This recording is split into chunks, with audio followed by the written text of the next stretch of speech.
Hello students, welcome to Magnet Brains. मैं रूपाली वर्मा। आज मैं आपके लिए जो वीडियो लेकर आई हूँ ये है CUET यानी कॉमन यूनिवर्सिटी एंट्रेंस टेस्ट का हिंदी पोर्शन जो आने वाला है हमारा सेक्शन ए में, जहाँ 13 भाषाएं दी हुई हैं उसी में ही हिंदी है। अब उसके लिए कुछ टॉपिक्स दिए गए थे तो एक एक करके हम सारे टॉपिक्स कंप्लीट कर चुके हैं। अब हम अपने लास्ट टॉपिक आ गए हैं। तो लास्ट टॉपिक जो है वो मेरा बहुत ही बड़ा है, सही बात है, बहुत ज़्यादा उसके अंदर सब कुछ है, तो इसे हमने कई पार्ट्स में डिवाइड किया है। तो जो लास्ट टॉपिक था वो हमारा क्या था, शब्द संग्रह या शब्द भंडार यानी कि वोकैबुलरी। अब इसके अंदर जो आज हम फर्स्ट पार्ट आपको समझाने के लिए जा रहे हैं वो है लोकोक्तियाँ और मुहावरे। ये हमारा फर्स्ट पार्ट है। ये हमने पढ़ा तो बहुत टाइम से है, समझा भी है, लेकिन फिर एक बार हम समझेंगे। कुछ लोकोक्ति और मुहावरों को हम देखेंगे, लेकिन इसको कैसे एग्जाम में पूछा जाएगा, किस तरीके से, ये हम अपने नेक्स्ट वीडियो यानी MCQs में देखेंगे। तो सबसे पहले कोई भी क्वेश्चन हल करने से पहले हम उसके बारे में समझना तो ज़रूरी होता है ना, तो वही चीज़ हम यहाँ पर करेंगे। आज हम आपको समझाने जा रहे हैं मुहावरे और लोकोक्तियों के बारे में, क्या क्या होती हैं ये चीज़ें। मोस्टली लोग इसको एक ही समझ लेते हैं, लेकिन ये एक नहीं होती। तो सबसे पहले जो हम समझने जा रहे हैं वो है मुहावरा।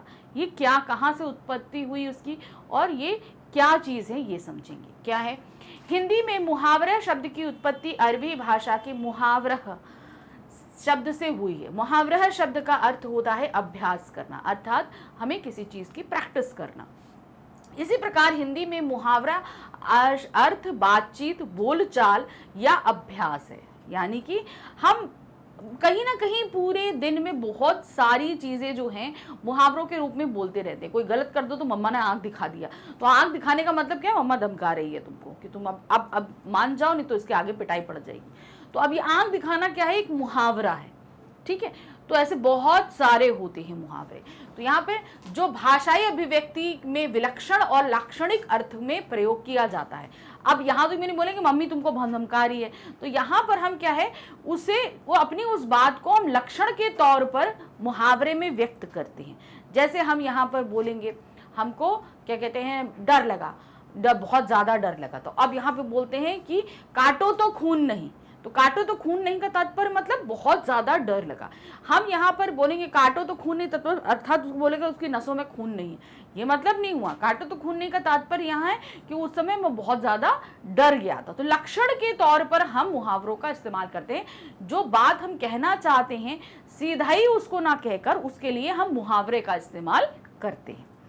अब आते हैं, मुहावरे ऐसे पदबंध या वाक्यांश को कहते हैं जिसका अर्थ सामान्य या शाब्दिक ना होकर विलक्षण और लाक्षणिक होता है, मतलब बहुत ही दुर्लभ होता है। उस तरीके से अपने इस विशेष गुण के कारण यह सदियों से बोलचाल एवं लेखन में प्रयोग होता आ रहा है।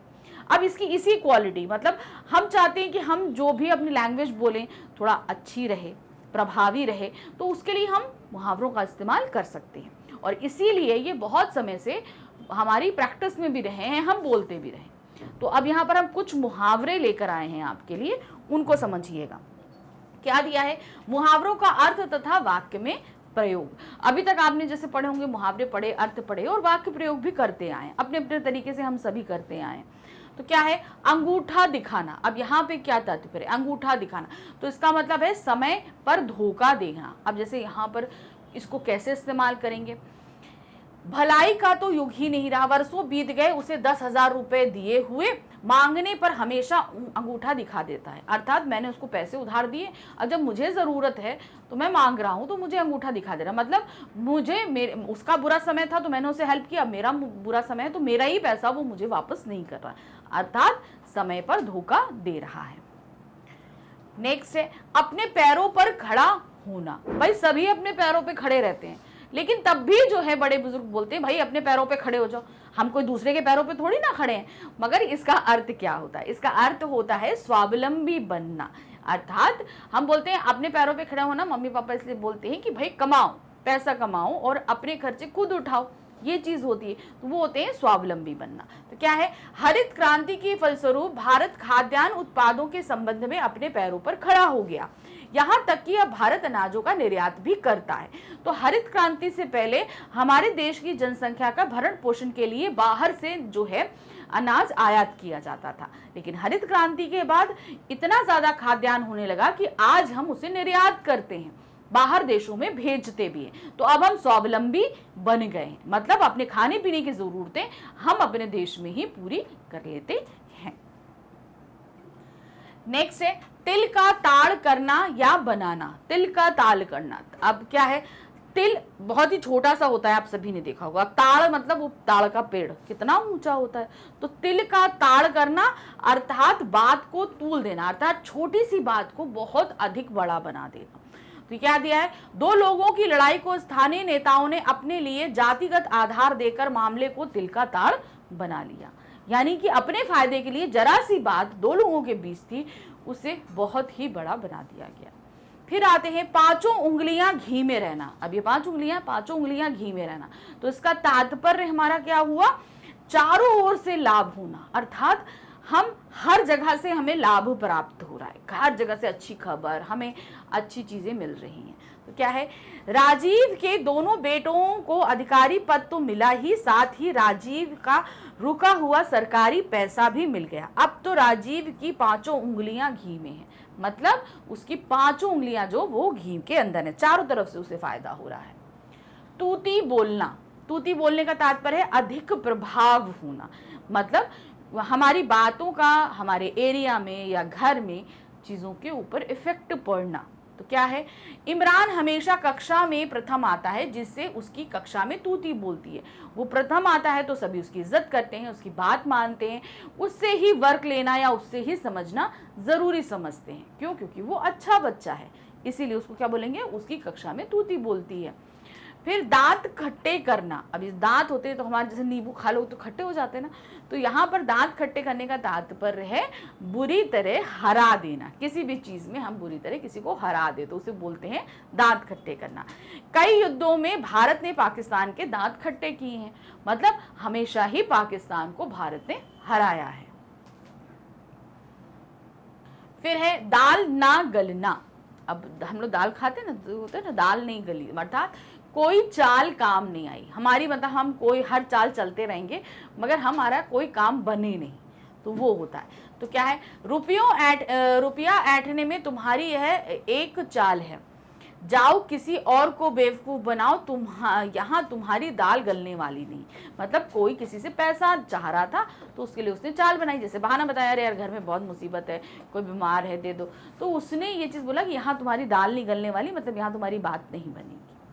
फिर नेक्स्ट है दाल में कुछ काला होना। अब दाल में पता है उसमें कुछ काला होता है, तो आप बोलोगे जीरा है, नहीं भाई, दाल में कुछ काला होने का तात्पर्य होता है शक संदेह होना, अर्थात हमें किसी चीज का संदेह होना कि ये जो बोल रहा है इसके पीछे कोई और बात है, दाल में जरूर कुछ काला है। तो क्या है, जब से गबन की बात फैली है राम नरेश बाबू घर में कैद हो गए हैं, उनकी इस लुका छिपी में मुझे दाल में कुछ काला नजर आ रहा है। कहने का तात्पर्य गमन की बात फैली, सब जगह ये फैली कि राम नरेश जी ने जो है वो गमन किया है। अभी ये प्रूफ नहीं हुआ है कि किया है, अब जब प्रूफ नहीं हो, आप अगर इनोसेंट हो, हमने अगर कोई गलत नहीं किया तो हम लोगों से छुपेंगे तो नहीं, लेकिन राम नरेश जी क्या हुए, घर में छुप गए, अर्थात दाल में काला, यानी कि ये बात सच है कि उन्होंने गमन किया है, तो इसलिए बोला गया कि दाल में कुछ काला है। फिर है दिन दूनी रात चौगनी होना, मतलब बहुत शीघ्र उन्नति करना, बहुत ज्यादा पैसा कमाना, ये सब चीजें करना। तुम सदैव पढ़ाई में अव्वल रहे, भविष्य में तुम दिन दूनी रात चौगनी उन्नति करोगे, ऐसी मेरी कामना है। मतलब होशियार हो, जिस चीज में भी हाथ डालोगे हमेशा उन्नति ही प्राप्त करोगे। दूसरे के कंधे पर रखकर बंदूक चलाना, यानी कि दूसरा का कंधे, यानी यहाँ पर क्या हुआ, दूसरे के सहारे काम निकालना। काम हमारा है लेकिन उसके लिए हम किसी और का सहारा ले, तो उसके लिए क्या बोलते हैं, दूसरे के कंधे पर रखकर बंदूक चलाना। तो क्या है, श्याम दूसरे के कंधे पर रखकर बंदूक चलाने में ये है, तभी तो वह अपने विरोधियों को खत्म कर देता है और उन्हें पता भी नहीं चलता। मतलब अगर कोई उसका शत्रु है तो वो किसी और से इनडायरेक्टली उन शत्रुओं का विनाश कर देता है, और उन शत्रुओं को पता नहीं चलता कि उसने जो है खात्मा किया है। ना 3 में ना 13 में, अर्थात क्या हुआ, किसी तरफ नहीं, मतलब हम निष्पक्ष हैं, हम किसी भी ना उसमें है ना उसमें है ना किसी, तो कोई भी पक्ष हो हम उसके पक्ष में नहीं है, हम अपने में ही। साधारण पढ़ाई करने के कारण उसे नौकरी नहीं मिली और उसका खेती में भी मन नहीं लगा। अब उसकी गिनती ना 3 में है ना 13 में। पहले तो उसने पढ़ाई भी नहीं करी तो उसे अच्छी नौकरी भी नहीं मिल सकती कि वहां जाकर कर ले। अब उसके बाद खेती है तो उसका खेती में भी मन नहीं लग रहा है, तो मतलब वो किसी तरफ नहीं है, ना पढ़ाई करके कुछ बना ना ही वो खेती संभाल पा रहा है, तो कोई भी काम उसने नहीं किया। फिर है नाको चने चबाना, अर्थात तंग करना। इसमें क्या है, शिवाजी ने मुगल सेना को नाको चने चबवा दिए, यानी कि किसी ऐसी व्यक्ति को, अब जैसे बोलते ना छोटा सा बच्चा घर के अंदर हो, मम्मी को परेशान करता था, सामान फैलाएगा, सब कुछ करेगा, इधर उधर भागे दौड़े मम्मी पीछे, तो वो मम्मी के नाक को चने चबा देता है, अर्थात मम्मी को बहुत ज्यादा तंग कर देता है। तो उसी तरह उन्होंने यहाँ बोला शिवाजी ने मुगल सेना को नाकों में, यानी कि उन्हें इतना ज्यादा मुगल सेना को परेशान किया कि वो थक गई थी बुरी तरीके से। यहाँ तो हमारे मुहावरे खत्म हुए, तो मुहावरे हमने आपको कुछ बता दिए। अब आती हैं लोकोक्तियाँ। अब ये लोकोक्तियाँ और मुहावरों में अंतर क्या होता है और ये क्या होती हैं, इनको समझिए ध्यान से, तभी, क्योंकि इनसे रिलेटेड क्वेश्चन पूछे जाएंगे। अगर आपसे एक दे दिया गया और उसमें पूछा गया कि ये मुहावरा है कि लोकोक्ति है, तो उसको समझना आपके लिए ज़रूरी होगा। तो यहाँ पर क्या है, हिंदी में कहावत शब्द का शाब्दिक अर्थ होता है कही हुई बात। अभी तक हमने जो मुहावरे पढ़े वो क्या हुए, वो कहते कुछ हैं और होता कुछ है, लेकिन यहाँ पर कहावत जो बनती है वो क्या होती है, प्रैक्टिकली कोई चीज़ घट गई हो और वो बार बार बोली जाते ही कहावत बनती चली जाती है। तो क्या इस अर्थ में वही बातें कहावत होती हैं जिनमें जीवन के अनुभव या ज्ञान की बातें संक्षिप्त लेकिन विलक्षण ढंग से कही गई हों, तथा लोकोक्ति का शाब्दिक अर्थ है लोक यानी जन सामान्य की उक्ति या कथन, यानी कि कोई ऐसी चीज हो जो लोगों ने अनुभव करी हो, देखी हो, और उसे क्या करते हैं वो लोग अपने यूज में ले आते हैं, इसीलिए उसको लोकोक्ति यानी लोगों द्वारा कही गई उक्ति का मतलब होता है। उक्ति से यहाँ आश्रय उसी संदर्भ से है जैसी कहावत से है। उक्ति मतलब कहावत, कहने वाली, जैसे हम डेली अगर कोई बात बोले तो वो क्या हमारी कही हुई बात में हो जाएगी, तो वो मतलब होता है उक्ति का। कहावतों या लोकोक्तियों के अर्थ तथा वाक्य, इसको पहले समझने से पहले, कहावत ऐसे शब्द समूह को कहते हैं जिनमें जीवन के अमूल्य अनुभव एवं ज्ञान की संक्षिप्त बातें संक्षिप्त रूप में मगर सुंदर, प्रभावी और चमत्कारिक ढंग से कही जाती हैं, इसे लोकोक्ति कहते हैं। मतलब ऐसा शब्द समूह जो बहुत ही अच्छे ढंग से हमारे सामने प्रस्तुत किया जाए, और वो शब्दों का समूह होता है, वही लोकोक्ति होती है। अब उदाहरण के तौर पर हम यहाँ पर देखेंगे, अक्ल बड़ी की भैंस, फिर है अक्ल का अंधा, अंधे की लकड़ी, आगे कुआं पीछे खाई आदि। वस्तुतः कथन की प्रामाणिक, प्रभावशाली, जीवंत एवं चमत्कारपूर्ण अभिव्यक्ति ही कहावत या लोकोक्ति का उद्देश्य होती है। तो लोकोक्तियां या कहावत वो व्यक्त होते हैं जो बहुत समय से चीजों को हमने अनुभव किया लोगों ने कि ऐसा हो सकता है, फिर उन्होंने उसे अपने साधारण बोलचाल में लेकर वो आ गए, तो वो होता है लोकोक्ति या मुहावरा, लोकोक्ति या कहावत। अब यहाँ पर हम कुछ लोकोक्ति और मुहावरों को देखेंगे। क्या है, अंत भला तो सब भला, यानी कि आखिरी सही हुआ तो सब कुछ सही हुआ, तो मतलब अच्छे कार्य का परिणाम भी अच्छा ही होता है। तो क्या दिया है, जीवन भर समाज सुधार का कार्य करने के बावजूद जब रामपाल को कुछ भी हासिल ना हो पाया तो वह निराश हो जाता है, लेकिन एक दिन ऐसा आया कि जब उसको रेमन गैम्से पुरस्कार के लिए बुलाया गया। यह खबर पता चलते ही लोग बोल उठे, अंत भला तो सब भला, अर्थात वो सभी का भला करता था लेकिन उसे बदले में कुछ नहीं मिलता था, तो उसे बहुत निराशा होती थी। लेकिन जब उसे इतना बड़ा पुरस्कार मिला तो सभी ने कहा कि अंत भला तो सब भला, माना कि मुश्किलें इतनी आई लेकिन आखिरी अच्छा हुआ। नेक्स्ट है, अंधे के आगे रोवे आपन दीदा खोवे, यानी कि अंधा व्यक्ति है उसके आगे हम रो रहे हैं और अपने ही दीदे यानी कि अपनी ही आंखों को खो रहे हैं। तो इसका तात्पर्य है व्यर्थ प्रयास से कोई लाभ नहीं, यानी निर्दयी व्यक्ति से सहायता मांगना। हम ऐसे व्यक्ति से सहायता मांगे जो वाकई निर्दयी है और हमारी हेल्प नहीं कर सकता तो बेकार है। या बेकार का प्रयास करना। तो यहाँ क्या है, रविकांत इतना निर्दयी महाजन है कि उससे ब्याज माफ करने की भीख मांगना मतलब अंधे के आगे रोना और अपने ही दीदे खोने के समान है। मतलब हम महाजन से बोलें कि हमारा जो है ब्याज माफ कर दो, मगर वो तो बहुत निर्दयी है, तो उससे जाके रिक्वेस्ट करने का मतलब क्या है, कुछ भी नहीं है। नीम हकीम खतराए जान। अब यहाँ पर क्या है, नीम हकीम खतराए जान का तात्पर्य यहाँ पर क्या दिया है, किसी विषय में अल्प ज्ञानी से सदैव खतरा रहता है और उसके परामर्श के अनुसार कार्य करने से लाभ की बजाय हानि होती है। मतलब कोई ऐसा व्यक्ति जिसे ज्ञान ना हो और वो हम अब उसकी कही बात को हम मान लें, ठीक है, और नतीजा क्या होगा, उससे हमको हानि हो जाए, तो ऐसे व्यक्ति से हमें परामर्श नहीं लेना चाहिए। नीम हकीम खतराए जान मतलब अल्प ज्ञानी व्यक्ति से हमेशा खतरा बना ही रहता है। ठीक है। ग्रामीण क्षेत्रों में लोगों की आर्थिक स्थिति सुधरने से प्राइवेट पब्लिक स्कूलों की बाढ़ सी आ गई है। इनमें अधिसंख्य शिक्षक योग्य नहीं होते। ऐसे स्कूलों में बच्चों को पढ़ाना नीम हकीम खतराए जान की उक्ति को सिद्ध करता है। मतलब इतने सारे पब्लिक स्कूल्स हैं और वहाँ पे टीचर भी बहुत अच्छा नहीं पढ़ाते, तो उसका नतीजा क्या होता है कि वहाँ पे अगर हम बच्चों को भेज दें तो बच्चों को एजुकेशन अच्छी प्राप्त नहीं हो पाएगी। तो ऐसे एजुकेशन देने से बच्चों को फ़ायदा क्या, जहाँ पे हम इतनी मेहनत करके बच्चों को भेजें भी और उन्हें अच्छी नॉलेज प्राप्त ना हो पाए। फिर है नौ नगद ना तेरा उधार। क्या है, नौ नगद ना तेरा उधार। इसका तात्पर्य क्या है, नगद की बिक्री उधार की बिक्री से अच्छी होती है। नगद की बिक्री उधार, मतलब कोई लेना है तो भैया पैसे दो और ले जाओ, हम उधार नहीं देंगे।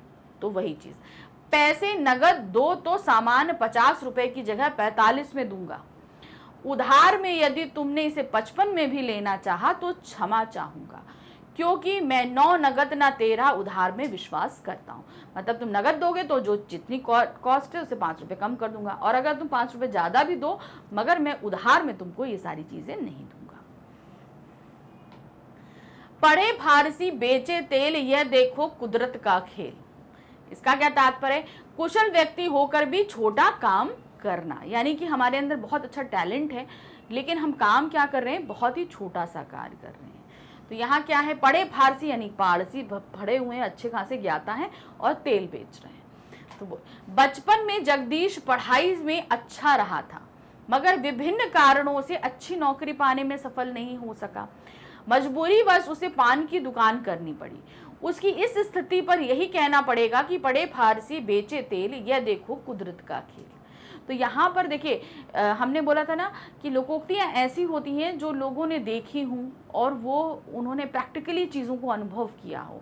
तो कभी कुछ ऐसा हुआ होगा, कोई ऐसा बहुत फारसी का बहुत ज्ञाता व्यक्ति होगा कि उसे अपने टैलेंट के अनुसार काम नहीं मिला, तो भाई जीवन यापन तो करना है, तो उसने क्या किया होगा, तेल बेचना शुरू कर दिया होगा। तो लोग कहेंगे भाई इतना पढ़ा लिखा व्यक्ति तेल बेच रहा है, तो इसी से ये कहावत बन गई होगी, पढ़े फारसी बेचे तेल, देखो कुदरत का खेल। कि मतलब कितना पढ़ा लिखा व्यक्ति भी तेल बेच रहा है। तो ये लोगों ने प्रैक्टिकली अपनी लाइफ में कहीं ना कहीं कोई चीज देखी होगी जो उनके सामने आती है। फिर है पांचों उंगलियां घी में। अब यहाँ पे क्या है, हर तरफ से लाभ ही लाभ होना। यदि तुम्हें पावर, पैसा, प्रभाव व प्रतिष्ठा चाहिए तो सांसद या विधायक बनने की सोचो। सच पूछो तो इसकी तो पांचों उंगलियां घी में है। अब यहाँ पे क्या होगा, हम घी किसी को बहुत पसंद होगा, पांचों उंगलियां घी में डाल दी, अब एक एक निकाल के चाट रहा है। तो यहाँ पर क्या है, उसको एक उंगली डाल के चाटो तो कम मिलेगा, पांचों डालो तो बहुत अच्छे ज्यादा घी मिलेगा ना। तो वही चीज है यहाँ पे, मतलब उसको बहुत ज्यादा लाभ हुआ पांचों उंगलियां घी में डालने से। नेक्स्ट आते हैं, भागते भूत की लंगोटी भली। ठीक है, अभी क्या होगा, जो मिल जाए वही अच्छा। अब ये कभी क्या हुआ होगा कि मतलब कोई चोर और होगा, कोई ऐसा व्यक्ति होगा जो भूत बन के किसी को डरा रहा होगा, तो लोगों ने उससे विश्वास नहीं किया, उसको पकड़ने की कोशिश की होगी तो उसकी लंगोटी हाथ में आई होगी। तो मतलब अब लोगों को प्रूफ करने के लिए कि वो भूत नहीं है, वो एक जीवित व्यक्ति है, तो उसकी लंगोटी हाथ में आई तो हम लोगों को ये दिखा देंगे कि वो भूत नहीं था, वो एक व्यक्ति था जो आप लोगों को डरा रहा था। ठीक है, तो इसीलिए ये कहावत बनी होगी कि जो हाथ में आए, प्रूफ करने के लिए जो कुछ हाथ में आए वो भला होता है। अब प्रूफ, वहां तो प्रूफ था, अब यहाँ पे किसी भी काम में हमको जो भी मिल जाए वो, तो वही उन्होंने बोला भागते भूत की लंगोटी अच्छी, का तात्पर्य मतलब जो हाथ में आए वही सही। राघव ने अपनी फैक्ट्री बंद कर दी, वह कर्मचारियों को आधा वेतन देने को तैयार था जिसे राकेश नहीं ले रहा था। मैंने राकेश से कहा ले लो भाई, भागते भूत की लंगोटी अच्छी। अब फैक्ट्री बंद हो रही थी, फैक्ट्री का जो मालिक था वो मजदूरों को बोल रहा था कि भाई हम आधा वेतन दे रहे हैं, ले लो। तो उसने बोला नहीं, हमें तो पूरा चाहिए, तुम पूरा देने के नहीं। तो अब क्या हुआ, वो आधा तो छोड़ो, उसे कुछ भी नहीं मिला। अगर भाई आधा ले लेता तो आधे से कुछ तो भाई उसको भला होता। तो भी उन्होंने बोला कि भाई भागते भूत की लंगोटी अच्छी, मतलब फैक्ट्री तो बंद ही हो गई, अब आगे तो जीविका होनी नहीं है, जितना मिल रहा है उतना ही ले लो, उतने से ही फायदा कर लो, यही चीज उन्होंने बोली। नेक्स्ट है मुंह में राम बगल में छुरी, मतलब हम मुंह से तो राम राम बोल रहे हैं मगर बगल में छुरी अर्थात किसी का हम बुरा करने वाले। तो इसका क्या है, कपट दिखावटी, यानी हम दिखावटी कुछ है। अब जैसे बहुत सारे साधु होते हैं ना जो मुंह से तो भाई राम राम जपते हैं, प्रभु प्रभु जपते हैं, लेकिन अंदर ही उनके अंदर कुछ और कितने गलत धंधे चल रहे होते हैं। तो वो क्या है, मुंह में राम है और बगल में छुरी है, होते कुछ है और दिखता कुछ और है। तो क्या है, सेवाराम दिन रात अपने सेठ जी की चाटुकारिता करता है, मतलब चापलूसी करता है, लेकिन जब सेठ जी उसकी बात नहीं मानते तो वह धीरे से ग्राहकों को भड़का देता है। ऐसे लोग मुंह में राम बगल में छुरी की कहावत चित्रात करते हैं, मतलब जिसके यहाँ नौकरी कर रहा है उसी का ही गलत करता है। मतलब ऐसे तो करता है कि हाँ भाई मेरे मालिक भी ये वो उनकी चाटुकारिता करता है, हम आपके बहुत सगे हैं, लेकिन पीछे पीछे क्या करता है, उन्हीं के ग्राहक वहां से तोड़ देता है वो। अब रस्सी जल गई ऐठन ना गई। अब यहाँ पर कहने का है विनष्ट हो जाने पर भी घमंड कम नहीं होना। अब जैसे रस्सी है, रस्सी बटी जाती है, ठीक है, बटी जाती है, अब रस्सी को जला दो मगर उसकी ऐठन देखो, अगर वो जल जाएगी राख हो जाएगी तब भी वो राख में तुम्हें वो ऐठन दिखाई देती है। तो वही उन्होंने बोला है कि रस्सी जल गई ऐठ नहीं गई, मतलब विनाश हो गया मगर ऐठन अभी भी दिख रही है, यानी कि घमंड अभी भी बना हुआ है। तो क्या है, मुकदमे में हार के बाद अवध बाबू की सारी संपत्ति और जमीन से हाथ धोना पड़ा और माली हालत काफी खस्ता हो चुकी है, मगर बातचीत और आचार विचार में पुराना रौब है। इसे कहते हैं रस्सी जल गई ऐठन ना गई, कि मतलब आपको जैसे रस्सी जल जाने के बाद जो ऐंठ होती है वो अभी भी दिखाई देना, मतलब सब कुछ खत्म हो गया लेकिन घमंड अभी भी नहीं गया। सीधी उंगली से घी नहीं निकलना। अब ये उंगली है, उंगली को हम घी में डालेंगे, ठीक है, यहाँ से घी निकालो, कितना आएगा, जो जितना चिपक जाएगा उतना आ जाएगा। अब अगर हम घी के अंदर डाल के उंगली टेढ़ी कर दें तो क्या होगा, इस उंगली में अच्छा खासा घी फंस जाएगा ना, ऐसे करके निकल आएगा। तो वही कह रहे सीधी उंगली से घी नहीं निकलेगा, उंगली टेढ़ी करो। अब ये कहावत क्या होगा, लोगों ने एक्सपीरियंस करी है ना, तभी किया होगा। तो वही चीज उन्होंने यहाँ पर कहावत के तौर पर लोग बोलते चले आए। तो यहाँ के बोला सीधेपन से काम नहीं बनता है, यानी कि जब तक हम सीधे रहेंगे काम नहीं बनेगा, थोड़ा सा टेढ़ा होना पड़ता है। तो क्या है, नीच प्रवृत्ति के लोगों से उन्हीं की भाषा में बात करने पर उन्हें वह बात समझ में आती है। तुमने वह कहावत तो सुनी होगी कि सीधी उंगली से घी नहीं निकलता, मतलब अगर कोई नीच प्रवृत्ति का है जो बहुत ही मतलब बहुत टेढ़ा है तो उससे हमें टेढ़े बन के ही बात करनी पड़ती है। अगर हम सीधे बन के बात करेंगे तो उससे हमारा काम नहीं बनने वाला है। 100 चोट सुनार की एक लोहार की, तो कहते हैं ना 100 सुनार की एक लोहार की। अब सुनार जो है गहने बनाने के लिए धीरे धीरे धीरे धीरे धीरे धीरे किसी चीज पे चोटता है, लोहार क्या बना हार्ड से तुरंत जो है लोहार दो टुकड़ों में अलग। तो वही वहां क्या कह रहा है, अनेक क्रियाओं की अपेक्षा एक क्रिया प्रभावशाली होती है, यानी कि हम बहुत सारा एफर्ट करें छोटा छोटा, उससे अच्छा एक अच्छा से एफर्ट करें तो वो काफी एक्टिव रहेगा। तो क्या है, वह मेरे बारे में जो कुछ भी चुगली कर रहा था करने दीजिए। जिस दिन मैंने उसकी चारित्रिक पतन की बात बता दी तो 100 चोट सुनार की और एक लोहार की जैसी स्थिति होगी।